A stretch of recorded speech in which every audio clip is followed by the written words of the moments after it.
आज बात करेंगे राजस्थान के मदेरणा परिवार के राजनीतिक विरासत को आगे बढ़ा रही दिव्या मदेरणा के राजनीतिक सफर के बारे में। दिव्या मदेरणा पूर्व मंत्री महिपाल मदेरणा की बेटी है और पूर्व कैबिनेट मंत्री परसराम मदेरणा की पोती है। दिव्या मदेरणा अपने गजब के बोलने का अंदाज और निडर व्यक्तित्व के लिए काफी लोकप्रिय है और हमेशा किसानों के हक और हितों की बात करती है। दिव्या मदेरणा ने इंग्लैंड के नॉटिंघम यूनिवर्सिटी से अर्थशास्त्र में पोस्ट ग्रेजुएशन किया है। दिव्या की एक छोटी बहन है जिसका नाम रूबल मदेरणा है। दिव्या के पिता महिपाल मदेरणा 23 साल तक जिला प्रमुख रहे हैं और इसी राजनीतिक विरासत को आगे बढ़ाते हुए दिव्या ने 2010 में जोधपुर के पास ओसिया से जिला परिषद का चुनाव सफलतापूर्वक लड़ा और यहीं से दिव्या का राजनीतिक सफर शुरू हुआ। फिलहाल दिव्या कांग्रेस प्रत्याशी के रूप में ओसिया विधानसभा क्षेत्र से एमएलए का चुनाव लड़ रही है और पिता महिपाल जी मदेरणा और दादा परसराम जी मदेरणा की राजनीतिक विरासत को आगे बढ़ा रही है।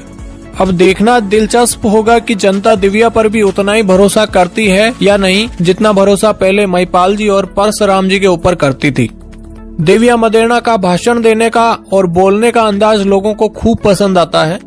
दिव्या सीधे जनता की जुबान में बातें करती हैं, शायद इसीलिए लोग ज्यादा पसंद करते हैं। आप भी देखिए दिव्या के कुछ भाषणों की झलक। आपके पूर्वजों के और मेरे घर के बडेरे पूर्वजों का खून पसीना इस मिट्टी में महकता है, इस मिट्टी में मिला हुआ, और मैं इसी मिट्टी की बेटी हूँ। ये किसानों के मान सम्मान का चुनाव है, ये ओसिया की जनता के स्वाभिमान का चुनाव है। ये बात साफ कर लीजिए। अगर आपके निर्णय में चूक हो गई तो मारवाड़ के अंदर किसान राजनीति के आवाज बनने वाला कोई 70 साल तक दोबारा नहीं मिलेगा। कठिनाइयां बहुत आएंगी। अगर आपके दिल में मजबूती है तो हर चट्टान को आप पार कर सकते हैं। सुबह का भूला शाम को घर आ जाए तो उसे भूला नहीं कहते। और सिर्फ वोट मांगने नहीं आई हूँ। मांडिया कल्ला खुद को बसरिया रिनिया की बेटियां सूद समेत बजनी चाहिए। जो कमी पीछे रह गई उसको पूरे सूद समेत। आने वाला चुनाव बड़ा हो सकता है। मैं कभी विघ्नों से नहीं घबराई हूँ, लेकिन आपके साथ की आशा करती हूँ। मुझे अपना मत और समर्थन दीजिएगा।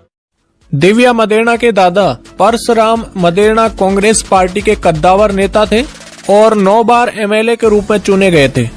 अपने सार्वजनिक और राजनीतिक जीवन के दौरान परसराम जी मदेरणा कई बार राजस्थान सरकार में कैबिनेट मंत्री रहे थे और 1999 से 2004 तक राजस्थान विधानसभा में स्पीकर भी रह चुके हैं। दिव्या मदेरणा को राजनीति में जाने की प्रेरणा अपने दादा और पिता से मिली है। दिव्या के पिता महिपाल मदेरणा भी कई बार एमएलए और मंत्री रह चुके हैं। भंवरी देवी मामले में महिपाल जी मदेरणा का नाम आने के बाद कांग्रेस पार्टी के कई नेताओं ने जब किनारा कर लिया, तब भी बेटी दिव्या ने अपने पिता का साथ दिया और पूरा सपोर्ट किया। ये वही दिव्या मदेरणा है जिसने मुश्किलों की घड़ी में अपने पिता का साथ बेटा बनकर निभाया था। राजस्थान की राजनीति में एक जमाना ऐसा था कि मदेरणा परिवार का जो रुआब होता था उसकी चर्चा दिल्ली तक होती थी। अब देखना होगा कि क्या वही रुआब दिव्या वापस कायम कर पाती है।